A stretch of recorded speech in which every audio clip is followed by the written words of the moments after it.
Have you ever been looked at like you were dirt on someone's shoe, just because of what you were wearing? Caleb Ashford stood in the aisle of his own first-class cabin, staring down a woman who had thrown his bag into the economy section and stolen his seat. She laughed in his face, called him the help, and demanded he fetch her champagne. She thought his silence was weakness. She thought his hoodie meant he was poor. She had no idea that with one single phone call, he could ground this entire plane. She was sitting in the CEO's seat, and she was about to learn that money doesn't always wear a suit, but it always wins. The automatic doors of JFK International Airport slid open, letting in a gust of biting November wind. But inside the terminal, the air was stale and smelled faintly of floor wax and overpriced coffee. Caleb Ashford adjusted the strap of his worn-out leather duffel bag. It was an old bag, one he'd had since his college days at Stanford, long before the IPOs, the tech acquisitions, and the buyout of Transatlantic Airways. He loved that bag. It kept him grounded. Today, he was dressed in a charcoal grey hoodie, loose-fitting joggers, and a pair of beat-up sneakers. To the untrained eye, he looked like a tired college student or maybe an off-duty mechanic. To the trained eye, the watch peeking out from under his sleeve, a limited edition Patek Philippe, worth more than most houses, would have given him away. But people rarely looked closely enough to see the watch. They only saw the hoodie. Caleb was exhausted. He had just spent 3 weeks in Tokyo, closing a deal that would revolutionize cargo logistics in the Pacific Rim. He wasn't flying private today because his Gulfstream was undergoing scheduled maintenance in Seattle. He didn't mind. He actually liked flying commercial on his own airline. It gave him a chance to see how the staff treated the customers when the boss wasn't watching. He approached the check-in counter for first class. There was no line.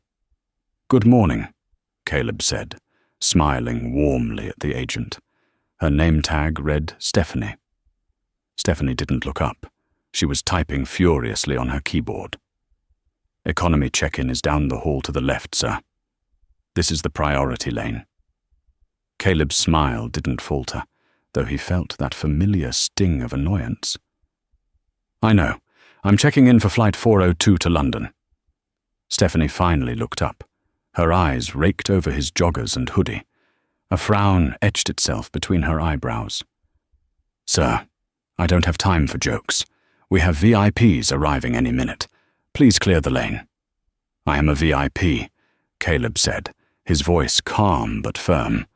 He reached into his pocket and pulled out his passport and ticket. "Caleb Ashford, seat 1A. Stephanie took the documents with the tips of her fingers, as if they were contaminated. She scanned the passport, and her eyes widened slightly at the screen. The system flagged him as a Diamond Elite passenger, though it didn't explicitly say owner on this specific interface to protect his privacy. Her demeanor shifted, but it wasn't friendly. It was suspicious. "Wait here," she muttered. Before she could hand him his boarding pass, the sound of clicking heels echoed sharply against the marble floors. It was a rhythmic, aggressive sound. Click-clack, click-clack. "Excuse me, I am in a rush!" A voice pierced the air. Caleb turned. A woman was barreling toward the counter, trailing a cloud of expensive perfume, and 2 assistants, struggling with Louis Vuitton luggage. She was tall, blonde, and wearing a cream-colored trench coat that probably cost $5,000. She wore oversized sunglasses indoors, and her mouth was set in a permanent sneer of dissatisfaction. This was Felicity Harrington. She was a high-powered consultant for a rival logistics firm, known in the industry as the Shredder, for how she tore apart companies and sold them for scraps. Caleb recognized her immediately, though she had no idea who he was. "I need to check in. Now," Felicity barked, pushing past Caleb as if he were a velvet rope. She slammed her platinum credit card onto the counter. Felicity Harrington, first class, and make sure I'm not near the galley. I hate the noise of the silverware. Stephanie, the agent who had been suspicious of Caleb, immediately lit up with a sycophantic smile. Of course, Miss Harrington. So wonderful to see you. Please forgive the wait. I was being helped, Caleb said, stepping back into his space. Felicity turned her head slowly, lowering her sunglasses to look at him. Her eyes were ice blue and filled with utter contempt. Excuse me? I was being helped, Caleb repeated, his voice level. I was just getting my boarding pass. Felicity laughed. It was a dry, humorless sound. Oh, honey, you're in the wrong line. The standby list for coach is that way. She pointed a manicured finger toward the crowded economy section. Then she turned her back on him completely. Stephanie, is it? Check me in. I don't want to breathe the same air as this vagrant. Caleb looked at Stephanie, waiting for her to correct the woman, waiting for her to say, Actually, Ms. Harrington, Mr. Ashford is our priority right now. Instead, Stephanie pushed Caleb's passport to the side of the desk, dangerously close to the edge. One moment, Mr. Ashford. Let me just get Miss Harrington settled since she's in a hurry. Caleb took a deep breath. He could have fired Stephanie on the spot. He could have pulled out his phone, called the VP of operations, and had this entire counter shut down for retraining. But Caleb played the long game. Always. He watched silently as Felicity was checked in, given a warm towel, and ushered toward the VIP lounge with a personal escort. Only after she was gone did Stephanie turn back to Caleb, her expression sour again. Here, she said, sliding his boarding pass across the counter without looking him in the eye. Boarding is in 40 minutes. Caleb took the pass. Thank you, Stephanie, he said. You might want to remember the name Ashford. It'll come up again. He walked away, leaving her confused, but he didn't head to the lounge. He knew Felicity would be there. Instead, he went to a small newsstand, bought a bottle of water and a newspaper, and sat near the gate. He watched the plane, his plane, being refueled on the tarmac. He took out his phone and sent a single text to his executive assistant, Lucas. Who is the cabin crew lead on Flight 402? A minute later, the reply came. Senior flight attendant is Chloe Evans, 15 years experience, excellent record. Why, is something wrong? Caleb typed back, not yet. But I have a feeling Chloe is going to have a very difficult day. Tell the ground crew not to close the manifest until I give the signal. He pocketed his phone. The game had begun. Boarding Flight 402 was usually a seamless experience. Caleb had designed the first-class cabins himself. They were less like airplane seats and more like private suites. Sliding doors for privacy, lie-flat beds with memory foam mattresses, and a 24-inch 4K screen. There were only 8 suites in first class. Caleb waited until the final boarding call. He liked to be the last one on. It minimized the amount of time people stared at him. He walked down the jet bridge, the cool air of the tunnel hitting his face. When he stepped onto the plane, Chloe, the senior flight attendant, was greeting passengers at the door. She looked frazzled. Her perfect bun was slightly askew, and there was a tightness around her eyes. "Welcome aboard, sir," she said, forcing a smile. She glanced at his boarding pass. "Seat 1A, right this way." "Oh." She stopped. Her face went pale. Caleb looked past her shoulder. In seat 1A, his seat, sat Felicity Harrington. She had made herself comfortable. Her coat was draped over the monitor. Her shoes were off, tossed carelessly into the aisle. She was already sipping a glass of pre-flight champagne, scrolling through her iPad. "Ms. Harrington?" Chloe stepped forward cautiously. "I think there might be a mistake." Felicity didn't look up. "The champagne is a bit warm. Bring me another." "Ma'am, about your seat," Chloe tried again, her voice trembling slightly. "You are assigned to seat 2A. This seat, 1A, is assigned to this gentleman." She gestured to Caleb. Felicity finally looked up.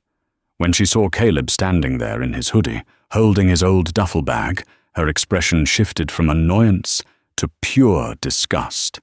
"Him?" She laughed, loud enough for the entire cabin to hear. The other 6 passengers in first class looked up. "You're joking, right? This is a prank?" "It's not a prank, ma'am," Caleb said, stepping into the cabin. The space was tight. "You're in my seat. I'd appreciate it if you moved to yours. 2A is just behind this one. It's the same seat." "I am not moving," Felicity hissed, putting her glass down with a clang. "I specifically asked for the front bulkhead. I need the legroom for my bag." "The seats are identical," Caleb said calmly. "It's not about the seat," Felicity snapped. "It's about the principle. Look at you. You look like you just crawled out of a dumpster. How did you even afford a ticket? Did you use miles? Employee standby? Or maybe you're a drug dealer?" A gasp went through the cabin. An older gentleman in 3A lowered his reading glasses.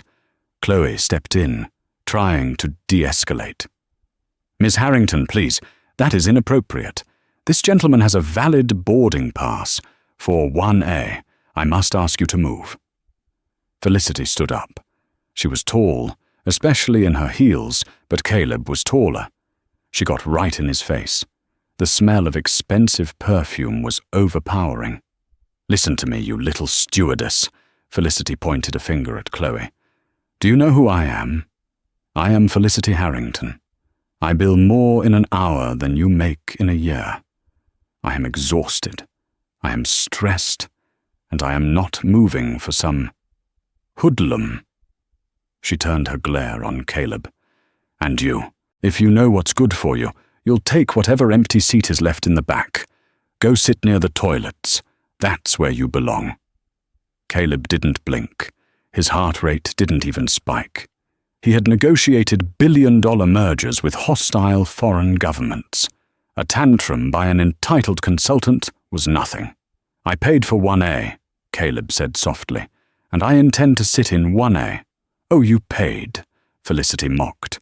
She reached into her purse and pulled out a wad of $100 bills. She threw them at Caleb. The bills fluttered through the air, hitting his chest and falling to the floor of the cabin. "There," she sneered. "That's probably $500. Take it. Go buy yourself some new clothes and sit in economy. Consider it a donation to the needy." The cabin went deadly silent. Chloe looked horrified. "Ms. Harrington, you cannot do that." "I just did," Felicity said, sitting back down and buckling her seatbelt. "Now take off. I have a meeting in London in 7 hours, and I will not be late because of this nonsense." Caleb looked down at the money on the floor. Then he looked at Chloe. The flight attendant looked like she was about to cry. She was terrified of Felicity, terrified of a complaint that could ruin her career. Caleb felt a surge of protectiveness over his employee. This woman was being bullied in her own workplace.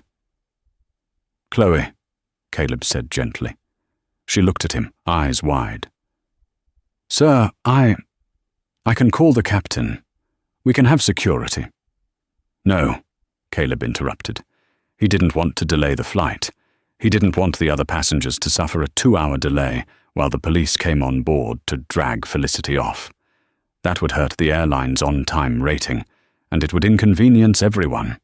He had a better idea, a much more painful idea for Felicity. "It's fine," Caleb said. "Sir?" Chloe asked, confused.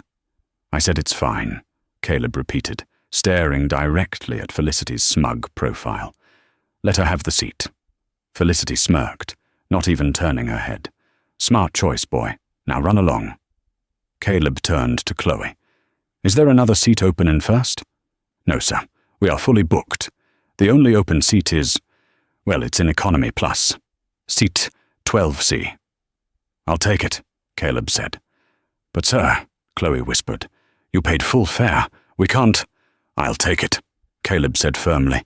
He bent down, but not to pick up the money. He picked up his bag. He left the $100 bills scattered on the floor, right next to Felicity's seat. "Leave the money there, Chloe. It seems Miss Harrington needs it more than I do to buy some class." Felicity gasped, turning around to scream at him, but Caleb was already walking back toward the economy curtain. As he walked, he pulled out his phone again. He had internet connectivity. He opened the internal company app, the one only the board of directors had access to. He found the passenger manifest for Flight 402. He located Harrington, Felicity. He tapped on her profile. He saw her return flight was booked for 3 days later. He saw her frequent flyer status. He saw her dietary preferences. Caleb smiled. A cold, dangerous smile. He sat down in seat 12C, a narrow seat next to a teenager playing a video game. The legroom was cramped. The seat didn't recline fully. "Excuse me," the teenager said, not looking up. "You're blocking my elbow." "Sorry," Caleb said. He buckled his seatbelt. He texted Lucas again. "I'm in seat 12C. Felicity Harrington is in my seat. 1A. Do not intervene yet. Let her land in London. But I want you to contact the legal team. Find out who Felicity represents, and find out why she's going to London." Lucas replied instantly. "On it. Sir. Are you sure you want to stay in economy?" Caleb looked through the curtain toward the first-class cabin, where he could just see the back of Felicity's blonde head as she barked orders at Chloe. "Absolutely," Caleb typed. "The view from here is going to be spectacular." The plane taxied to the runway. The engines roared to life. Caleb Ashford, the owner of the airline, leaned back in his economy seat, closed his eyes, and prepared to ruin Felicity Harrington's entire life. The curtain between first class and economy was a thin veil, but it might as well have been a concrete wall reinforced with steel. From seat 12C, Caleb couldn't see Felicity, but he could certainly hear her. 20 minutes into the flight, the seatbelt sign pinged off. Caleb shifted his legs. His knees were pressed firmly against the seat in front of him. The passenger ahead, a man with headphones, immediately slammed his seat back into the full recline position, crushing Caleb's legs even further. Caleb winced but didn't complain. He simply adjusted his position, angling his body toward the aisle. "Rough start, huh?" Caleb looked to his right. The teenager playing the video game had paused his console. He had messy hair and a t-shirt that said, "NASA Future Engineer." "You could say that," Caleb smiled. "I'm Caleb." "Leo," the kid said. "I saw what happened up there. That lady is a monster. I can't believe you gave her your seat. Why didn't you fight her?" Caleb opened his bag and pulled out his laptop, a sleek, unbranded prototype that was 3 years ahead of anything on the consumer market. "Sometimes, Leo, fighting loud isn't the best way to win. Sometimes you have to fight quiet." "You mean like a ninja?" Leo asked, grinning. "Something like that." Up in the front of the cabin, a commotion was brewing. Caleb saw Chloe, the flight attendant, hurrying down the aisle toward the galley, her face flushed red. She stopped near row 12 to grab a bottle of sparkling water from a cart. "Chloe," Caleb said softly. She jumped, nearly dropping the bottle. "Mr. Ashford. Oh, I am so sorry about this. I checked the manifest. I can move the passenger in 4D to—" "No moving," Caleb said. "How is she behaving?" Chloe sighed, glancing nervously toward the front. She sent back the meal. Said the filet mignon was peasant food. She demanded I open a bottle of the vintage Dom Perignon we were saving for a special occasion. And she threw her warm towel on the floor because she said it was too moist. Caleb's jaw tightened. He knew how hard his catering team worked. He knew the sourcing of that beef. He knew the training Chloe had gone through. "Give her whatever she wants," Caleb said. "Keep her happy. Keep her drinking. And Chloe?" "Yes, sir?" "Make sure you log every single interaction, every complaint, every request. I want a time-stamped record." I will, sir. But why?" "Documentation is the weapon of the patient man," Caleb said. "Go on." As Chloe hurried back, Caleb connected to the plane's encrypted Wi-Fi network. He bypassed the standard login screen and accessed the corporate backend. He saw the live data of the flight. Then he opened his secure email client. Lucas had replied. Subject: Target acquired. Felicity Harrington. "Boss, you aren't going to believe this. I pulled her file. She's a senior partner at Vantage Point Consulting. She's flying to London for a high-stakes emergency meeting with Garrick Holdings." Caleb's eyebrows shot up. Garrick Holdings. Preston Garrick was an old friend of Caleb's. They had started in the industry together 20 years ago. Garrick Holdings was a massive logistics conglomerate that was currently bleeding money. They were desperate. Caleb knew this because he had been secretly negotiating to buy a 40% stake in Garrick Holdings to save them from bankruptcy. The deal was supposed to close in 48 hours. Caleb typed back, "What is she pitching to Garrick?" Lucas replied, "She's pitching a restructuring plan called Project Guillotine. I hacked her firm's cloud server. Don't ask.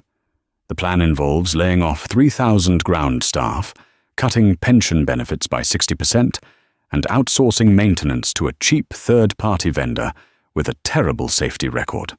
She claims this will save Garrick $200 million a year, making the company attractive for a buyout." Caleb felt a cold rage settle in his stomach. Not only was this woman rude, but she was also a corporate butcher. She was planning to fire 3,000 of honest, hard-working people. People just like Stephanie at the counter or the baggage handlers outside, just to pump up a stock price for a quick sale. And the buyer she was trying to impress? It was him. She was trying to dress up the company to sell it to him, unaware that he was the one buying it. And she was doing it by sitting in his seat, drinking his champagne, and abusing his staff. "Bad news?" Leo asked, noticing Caleb's intense expression. Caleb looked at the kid. "Leo, have you ever seen a car crash in slow motion?" "On YouTube, yeah." "Well," Caleb tapped his screen, "you're about to see one in real life, but it's going to take a few hours." For the rest of the flight, Caleb didn't sleep. While Felicity Harrington enjoyed the lie-flat bed in seat 1A, Caleb sat in the cramped economy seat, drafting a new contract. He worked through the turbulence over the Atlantic. He worked while the cabin lights dimmed. He built a financial trap so intricate, so devastating, that Felicity wouldn't even see it coming until it snapped her neck. When the pilot announced their descent into Heathrow, Caleb finally closed his laptop. He was stiff, his neck hurt, and he was hungry. But he had never felt more energized. The landing at Heathrow was rough. The wind was howling across the tarmac, shaking the Boeing 747 as it touched down. As soon as the seatbelt sign turned off, Felicity Harrington was up. She didn't wait for the bridge to connect. She stood in the aisle, blocking everyone else, tapping her foot impatiently. Caleb waited in row 12. He watched through the gap in the curtain. "Move it! Open the door!" Felicity yelled at Chloe. "Mom, the bridge is still aligning," Chloe said, her voice tired. She looked exhausted. The flight had clearly been a nightmare for her. When the doors finally opened, Felicity stormed out without a thank you, her coat flapping behind her like a cape. Caleb waited for the economy passengers to file out. He thanked the pilots as he exited. He stopped by Chloe. "You did great," he told her quietly. "Take the next 2 days off, on the company. Stay at the Savoy. I'll have Lucas authorize the bill." Chloe's eyes widened. "The Savoy? Sir, that's..." That's too much. Consider it hazard pay, Caleb winked. And don't worry about Ms. Harrington. She won't be flying with us ever again. Caleb walked up the jet bridge. He moved quickly through the terminal. He didn't have any checked bags, just his trusty duffel. He pulled his hood up. He wanted to remain invisible for just a little longer. At immigration, he used the diplomatic channel, a perk of his status as a global economic advisor, something Felicity didn't have. He cleared customs in 3 minutes. He walked out into the arrivals hall. It was crowded with drivers holding signs, Smith, Johnson, Tanaka. And there, standing right in the middle of the walkway, was Felicity. She was screaming into her phone. "Where are you? I booked the black car service. I am standing right here. What do you mean you don't have a record?" Caleb slowed down, watching from behind a pillar. "I am Felicity Harrington. I don't care if your system crashed. Get a car here now. I have a meeting with Preston Garrick in 1 hour." She slammed the phone down and looked around wildly. Her eyes landed on Caleb, who was walking past her toward the exit. She scoffed. "Oh, look, it's the stowaway. Did you survive back in the cattle class? You smell like peanuts." Caleb stopped. He turned to her. "I survived just fine, Felicity. Did you enjoy the champagne?" "It was passable," she sneered. "Though the service was atrocious, I'm going to have that stewardess fired. And maybe I'll have you banned from the airline while I'm at it. I know people." "You know people," Caleb repeated, an amused glint in his eye. "That's good. Knowing people is important." Just then, a sleek, armored Mercedes Maybach pulled up to the curb. It was followed by 2 black Range Rovers. Security guards in earpieces hopped out. They weren't airport taxi drivers. They were private security. Felicity's eyes lit up. Finally. About time. She grabbed her luggage and marched toward the Maybach. "Open the trunk," she barked at the lead security guard. The guard, a massive man named Tobias, who had been Caleb's head of security for 5 years, didn't even look at her. He looked past her. "Mr. Ashford," Tobias said, stepping around Felicity. He opened the rear door of the Maybach. "Welcome to London, sir. We have the briefing documents ready." Felicity froze. She looked at Tobias, then at the car, then at Caleb. "Excuse me," she sputtered. "This is my car. I called for a premier service. This hobo is stealing my ride." Tobias looked at Felicity like she was a buzzing mosquito. He turned to Caleb. "Sir, is this individual bothering you?" Caleb looked at Felicity. He saw the confusion in her eyes, but the arrogance was still there, masking the fear. She couldn't compute that the man in the hoodie was the VIP. She assumed he must be a criminal or a rapper or someone who got lucky. "No, Tobias," Caleb said, tossing his duffel bag into the back seat of the Maybach. "She's not bothering me. She's just confused. She thinks she owns the road." Caleb climbed into the car. He looked out the window at Felicity, who was standing in the cold, clutching her Louis Vuitton bags, her hair whipping in the wind. "Good luck with your meeting, Felicity," Caleb said. "I hear Preston Garrick is a tough man to please." "How do you know Preston?" she demanded, stepping closer to the car. "Who are you?" "I'm just the guy from seat 12C, Caleb said. He signaled Tobias. The heavy door slammed shut with a solid thud. The convoy sped away, leaving Felicity standing on the curb, inhaling exhaust fumes, frantically dialing for an Uber. The headquarters of Garrick Holdings was a glass monolith in the center of London's financial district, the City. It screamed old money trying to look new. Caleb entered through the private underground garage. He had 20 minutes before the meeting started. He went straight to the executive washroom attached to the CEO's office, Preston Garrick's office. Preston was waiting for him. He was a short, balding man who looked like he hadn't slept in a month. "Caleb!" Preston exclaimed, shaking his hand vigorously. "Thank God you're here. The banks are breathing down my neck. If we don't sign this deal today, Garrick Holdings is finished." "Calm down, Preston," Caleb said. He stripped off his hoodie. Underneath, he was wearing a simple t-shirt. He opened his duffel bag. "I need to change. Is the shredder here yet?" "Felicity Harrington. Yes, she's in the main conference room setting up." Preston wiped sweat from his forehead. "She's intense. She says she has a plan to save us $200 million. She says we have to fire the entire ground crew." Caleb pulled out a bespoke navy blue suit from his bag. It was Italian silk, tailored to perfection. He put on a crisp white shirt. He tied a Windsor knot in less than 30 seconds. "She's wrong," Caleb said, adjusting his cufflinks. "You don't save a company by cutting its legs off. You save it by making it run faster. If you fire the ground crew, your turnaround times triple. If turnarounds triple, you lose contracts. If you lose contracts, you die." I know. Preston sighed. "But the shareholders, they want blood. They want to see cuts.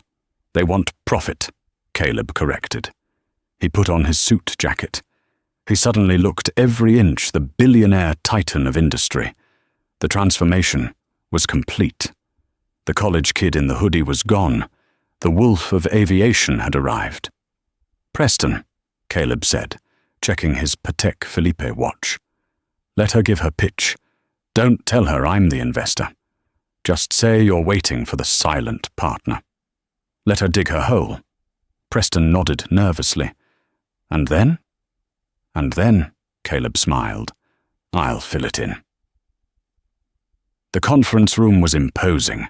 A 20-foot mahogany table, floor-to-ceiling windows overlooking the Thames. Felicity Harrington stood at the head of the table. She had freshened up in the bathroom, reapplied her lipstick, and regained her composure. She looked predatory. Preston sat at the other end. 3 other board members sat on the sides. There was one empty chair at the far end of the table, opposite Felicity. "Gentlemen," Felicity began, clicking a remote. A projection screen lit up with a graph showing a steep red line plunging downward. "Garrick Holdings is bleeding. You are hemorrhaging cash. You are sentimental. You keep employees because of loyalty. Loyalty is a luxury you cannot afford." She clicked the remote. A picture of a mechanic appeared on the screen, with a big red X over his face. "Phase 1 of my plan. Project Guillotine eliminates 45% of the workforce immediately. We automate the check-in fully. We remove the customer service desk entirely, make them use chatbots. We fire the senior mechanics and hire junior contractors." Preston shifted uncomfortably. "But safety protocols." "Safety is a variable," Felicity interrupted him sharply. "Profit is a constant. Do you want to save this company, Preston? Or do you want to run a charity?" She paced the room. "I flew here today on Transatlantic Airways, a competitor. And let me tell you, their service was appalling. They let riffraff into first class. They are inefficient. And do you know why? Because they don't have the guts to do what I'm proposing. If you follow my plan, you will crush them." She paused for dramatic effect. "But I can't sign off on this alone," Felicity said. "You said there is a majority investor coming. Where is he? Is he late?" "Typical. Probably some trust fund baby who doesn't know a balance sheet from a boarding pass." Preston looked at the clock. It was exactly 2 p.m. "He's very punctual," Preston said quietly. The heavy double doors at the back of the room swung open. Caleb walked in. He didn't stomp. He didn't rush. He glided. The navy suit fit him like armor. His posture was impeccable. He carried nothing but a thin leather folder. Felicity was mid-sentence, looking at the screen. She turned around, annoyed at the interruption. "Finally, you're late. We've already started, so if you could just sit down and catch up." She stopped. Her mouth hung open slightly. She squinted. She recognized the face. the jawline, the eyes. But the context was wrong. The clothes were wrong. "You?" she whispered. Caleb ignored her. He walked past her, the scent of his expensive cologne washing over her, replacing the smell of peanuts she had mocked earlier. He walked to the head of the table, her end of the table. He didn't sit in the empty chair. He stood right next to her. "Miss Harrington," Caleb said, his voice deep and resonant, filling the acoustic space of the room. "Please continue. You were just talking about riff-raff in first class. I'm very interested in that part." Felicity looked at Preston. "Preston, is this a joke? Why is this man here? This is the guy who stole a ride from the airport. He was in economy on my flight." Preston looked down at his papers, too terrified to speak. "Economy?" Caleb chuckled dryly. "Yes. Seat 12C. Legroom was tight, but the company was charming. The teenager next to me had better manners than some executives I know."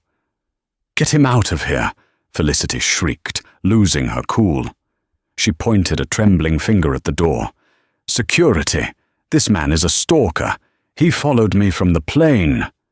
"Sit down, Felicity," Caleb said. The command wasn't shouted. It was spoken with the absolute authority of a man who owned the building. "I will not," she yelled. "Preston, call security or I walk. And if I walk, your deal is dead." "The deal is dead anyway, Felicity," Caleb said. He tossed the leather folder onto the table. It slid across the mahogany surface and stopped right in front of her. "What is this?" she demanded. "That," Caleb said, leaning his hands on the table and staring into her eyes, "is the termination of the consulting contract between Garrick Holdings and Vantage Point Consulting, effective immediately." You can't terminate it." Felicity laughed nervously. "You're nobody. You're just a passenger." Caleb stood up straight.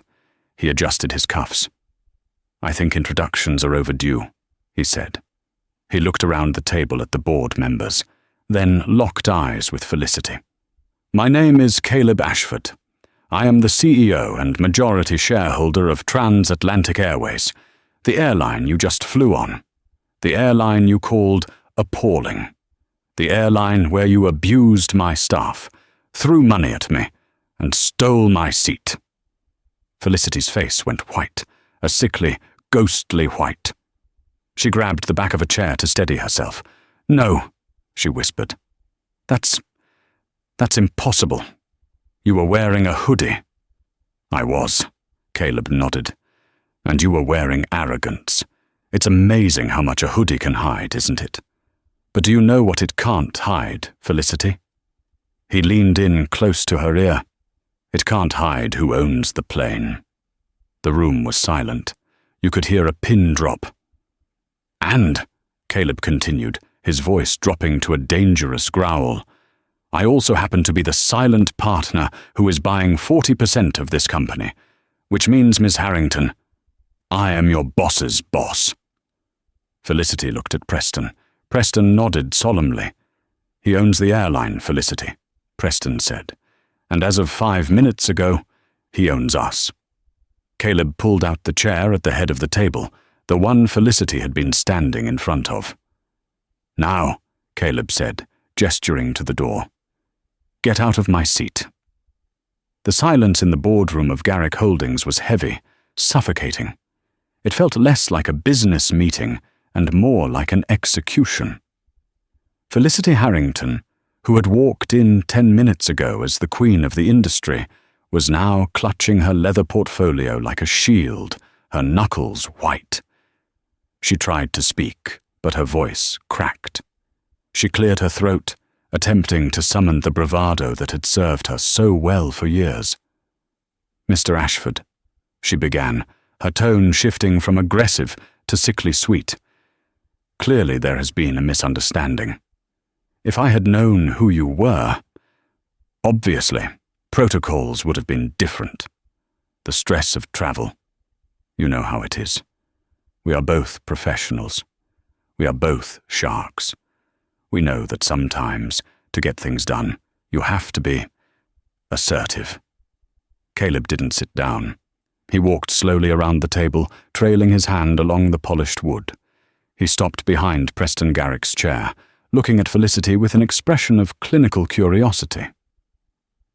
Assertive? Caleb repeated. Is that what you call it? I call it abuse. I call it incompetence. He reached into his suit pocket and pulled out his phone. He tapped the screen and placed it on the table. Chloe, the senior flight attendant you screamed at, sent me the time-stamped log of your behavior on Flight 402. Let's review the assertiveness, shall we? Caleb began to read, his voice calm and precise. 10:14 a.m.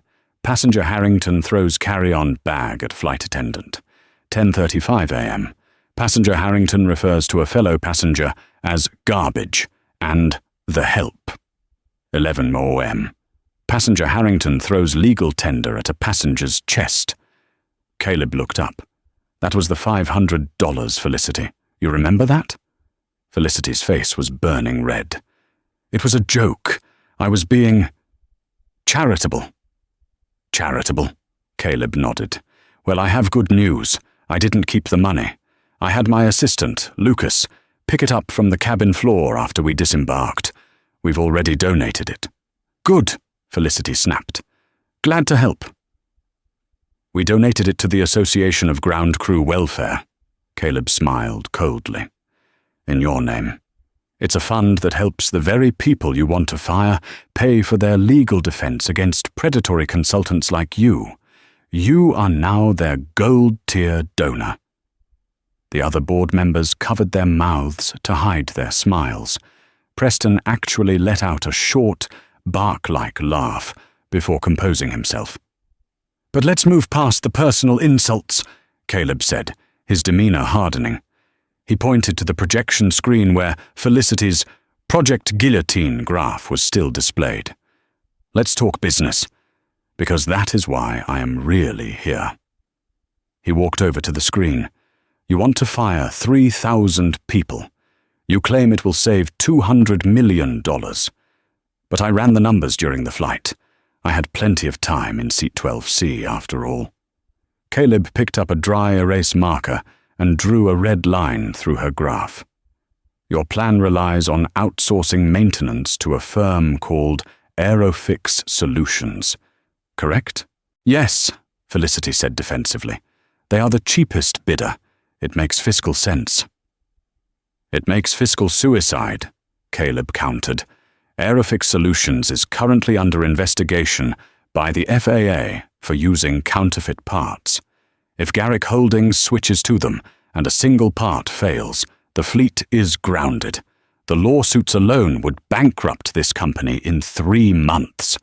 Did you know that? Or did you not care? Felicity stammered. That investigation it's just rumors. It's not rumors. It's public record, Caleb said. But you didn't check, because you don't care about the long-term health of this company. You only care about your commission fee for the sale. Caleb turned to the board. Gentlemen, this woman isn't a consultant. She's a saboteur. If you follow her plan, I walk away. And if I walk away, Garrick Holdings collapses. Preston stood up. He looked at Felicity with genuine anger now. Is this true? You wanted us to hire a vendor under investigation? It would have boosted the Q4 earnings, Felicity yelled, her mask finally slipping completely. Who cares about next year? The goal was to sell the company now. You people are so small-minded. I was trying to make you rich. We don't want to be rich if it means putting people in danger, Caleb said softly. That is the difference between you and me, Felicity. You think money is the goal. I think money is the tool. The goal is excellence.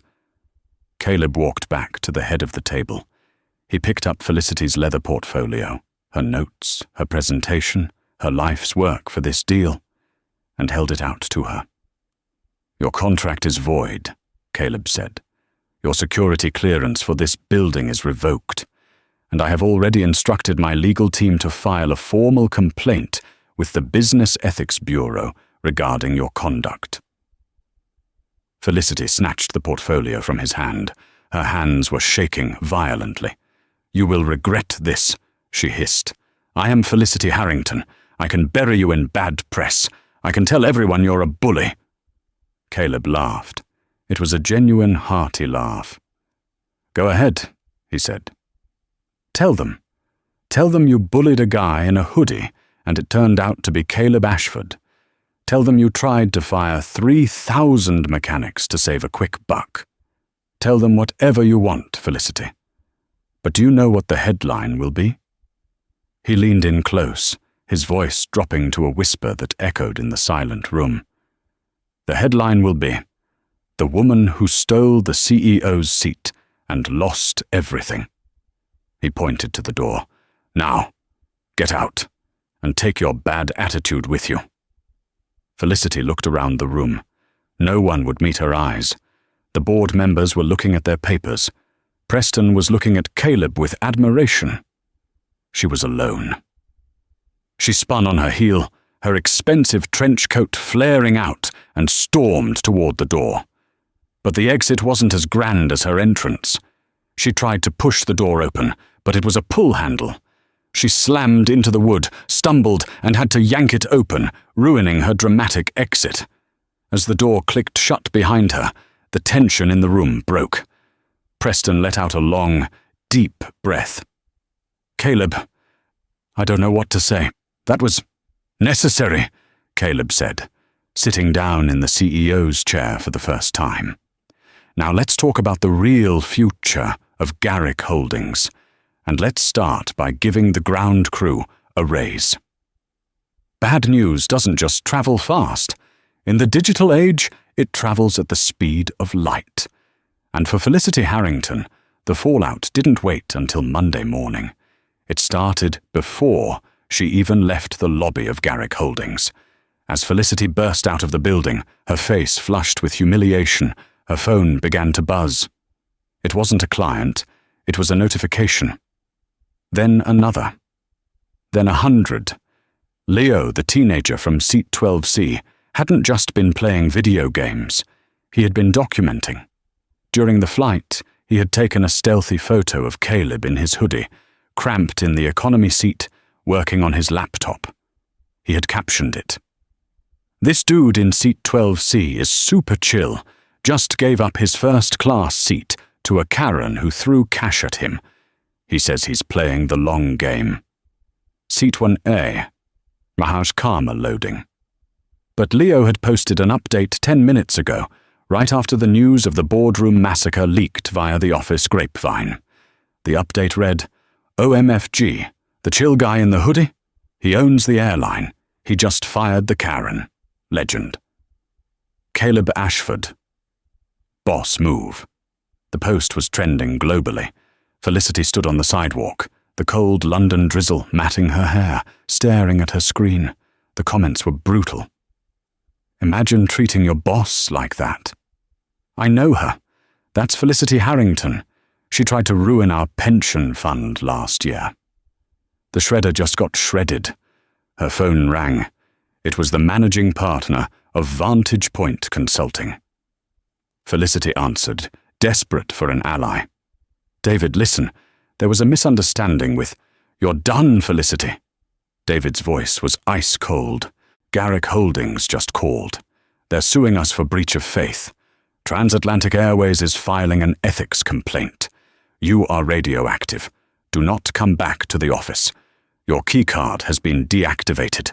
We will mail your personal effects to your apartment." "You can't do this!" she screamed at the passing traffic. "I am a senior partner." "You are a liability," David said. "And the credit card you're holding, it's been cancelled. Good luck getting home." The line went dead. Felicity stared at the phone. She tried to open her ride-sharing app to call a car, but the payment method was declined. She looked at her Louis Vuitton bags, heavy and cumbersome. For the first time in 10 years, there was no driver. There was no assistant. There was just the wet pavement and the long walk to the tube station. 3 days later, the scene at Heathrow Airport was a stark mirror of her arrival. Felicity stood in a line, but it wasn't priority. It was the budget airline queue, a low-cost carrier known for delays and zero legroom. She was wearing sunglasses, not to look cool, but to hide her puffy, red eyes.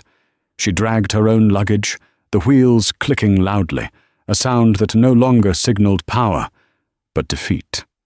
As she shuffled forward, she looked across the terminal. There, at the Transatlantic Airways gate, she saw the signage for the new Ashford class service. She saw passengers being treated with smiles and warmth. She watched them board the plane she was banned from, heading to a life she used to think she owned. She boarded her budget flight, squeezed into a middle seat between two large backpackers, and for the first time she remained silent. The Queen of the Skies had been dethroned. Back in New York, the atmosphere at JFK Terminal 4 had undergone a revolution. 2 weeks after the incident, Caleb Ashford returned to the airport. He wasn't in a hoodie this time. He was wearing a sharp, approachable blazer. He walked up to the check-in counters. The air felt different, lighter. The staff weren't hunched over their screens in fear. They were talking to each other. They were smiling. Stephanie, the agent who had once tried to shoo Caleb away, was checking in a family of 4. She handled them with grace and patience. When she looked up and saw Caleb standing there, she froze for a second, a flicker of the old anxiety passing through her eyes. "Mr. Ashford," she breathed. "Good morning, Stephanie," Caleb said, leaning on the counter. "How are the new schedules working out?" Stephanie exhaled, her shoulders dropping. It's night and day, sir. The new hires started yesterday. I actually took a lunch break, a real one, for an hour." "Good," Caleb nodded. "A rested team is a safe team." He slid a small, cream-colored envelope across the counter. "What is this?" she asked. "Open it later," Caleb said. "It's a letter of commendation for your personnel file, and a little something to cover that emotional distress caused by our former passenger. Consider it a bonus for holding the line." Stephanie's eyes welled up. It wasn't just the money, though the bonus was generous. It was the acknowledgement. For years, she had been invisible. Now, she was seen. "Thank you, sir," she whispered. "Truly." Caleb headed for the gate. Boarding flight 402 was different this time. The crew was waiting. Chloe stood at the door. The strain that had etched lines into her face 2 weeks ago was gone. She stood taller. Her uniform was crisp, and on her lapel was a new gold pin. Director of In-Flight Experience. "Welcome home, Mr. Ashford," Chloe said, her smile genuine and beaming. "Director Evans." Caleb returned the smile. "The ship looks tight." "We're running at 98% on-time performance this week," she reported proudly. "And the morale scores are through the roof. The crew knows you have their back. That changes everything." "I always did," Caleb said. "I just needed to remind everyone else." He walked down the aisle of the first-class cabin. The soft jazz music was playing. The lighting was warm. He stopped at Seat 1A. It was empty. No coats draped over the monitor. No shoes in the aisle. No entitled demands for warm champagne. Caleb placed his old, worn leather duffel bag in the overhead bin, the same bag Felicity had sneered at. He sat down in the seat that had started a war. The leather was soft, the legroom expansive. A young flight attendant, new to the rotation, approached him nervously. "Mr. Ashford, can I get you anything before takeoff? Perhaps some champagne?" Caleb looked at the glass she was holding. He looked at the seat behind him, then back at Seat 1A. "Actually," Caleb said, "just a water for now, and maybe an extra bag of peanuts." The flight attendant smiled, relieved by his easy demeanor. "Coming right up, sir." Caleb leaned back and looked out the window as the plane began to push back. He watched the ground crew below, the men and women in high-vis vests who were waving their wands to guide the massive jet. He thought about the 3,000 jobs that were safe. He thought about Felicity, sitting in a middle seat somewhere over the Atlantic, learning the hardest lesson of her life. He realized that Felicity had been wrong about everything. She thought the airline was the planes, the seats, the champagne. She thought it was the hardware.